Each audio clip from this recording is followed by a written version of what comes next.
What's up, guys? Welcome to Among the Fence, my YouTube channel where I do music reviews. My name is Aaron. If you have anything you want me to review, new, old, album, EP, single, whatever, go ahead and leave a comment below letting me know what it is. It'll be featured on an upcoming Request Wednesday. But on today's Request Wednesday, we're going to be checking out the song Death Pierce Me by the band Silencer. Silencer is a black metal band from Sweden, and this is the first time I've ever done a review on anything black metal, so this is kind of new for me. They started in '95, and they only released one album in 2001 and broke up shortly after that. And even though they have an extremely short career, they never played live, they never did any interviews or anything like that. Silencer is one of the most influential and significant bands in black metal, and they have a huge cult following as well.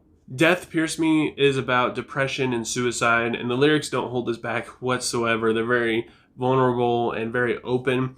The song starts off with this beautiful intro thanks to raw drums and a clean guitar and bass. It's extremely melancholy. If you're in a good mood and you start listening to this song, it will start to make you feel sad as it lulls on for 2 minutes. And even though 2 minutes sounds like a long time for an intro, it doesn't get boring whatsoever, especially once the song actually starts and it's interrupted by a shriek from the vocalist and blast beats from the drum and a very muddy chord progression from the guitar. And honestly, the shriek from the vocalist kind of made me giggle a little bit. I was hoping that maybe this was just like the introduction to the vocals, kind of like how you get a deep growl coming in from like a deathcore band or even like a metalcore band. They'll scream like yeah or something like that, and then you get some clean vocals afterwards. This is not it. This is how the vocals are going to sound throughout the entire song. I almost thought it was satire at first, and it's impossible to hear or understand the lyrics. Even as I was reading them, it was very hard to understand what was being said.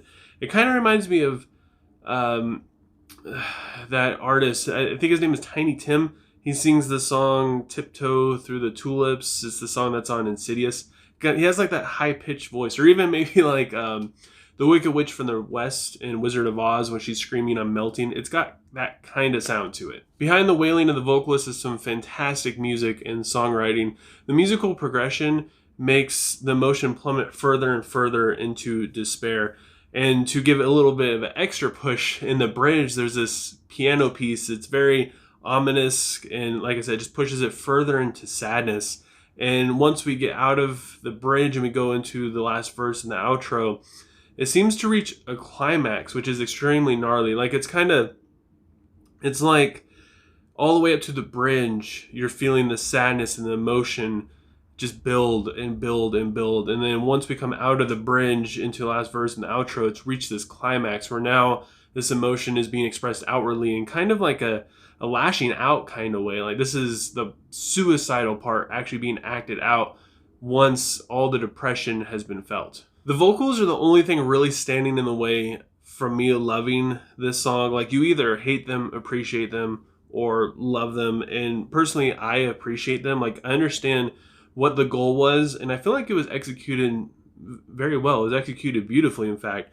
The anguish and despair in them with the forlorn atmosphere of the music, it's just as expressive as you can possibly get.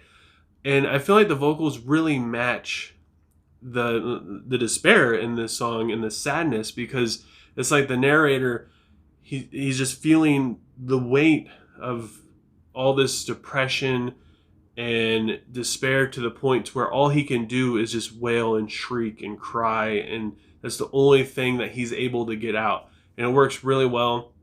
I think they did it beautifully. So with all that said, I got to give Death Pierce Me a 4.4 out of 5.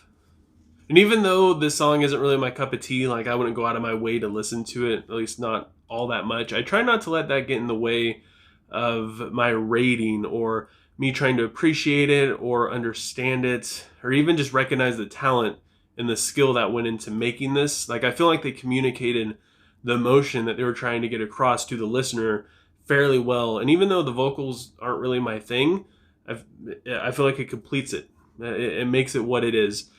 So I want to know what you guys think. If you've never listened to Death Pierce Me, which I doubt hardly any of you have, I'm going to leave a link for it down in the description below. You've been warned, though. The vocals are kind of weird. The music is phenomenal, though. Give it a listen and let me know what you would rate it. And if you enjoyed this review, don't forget to give it a like. Leave a comment below letting me know what I should review next. Please don't forget to subscribe, ring the bell icon. That way you get notified when I do upload. That way you don't miss out on anything, especially if you leave a request. That way you don't miss out on your requested review.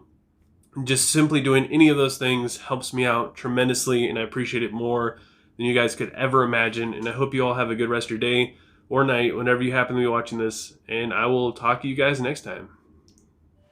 I was trying to make it relying on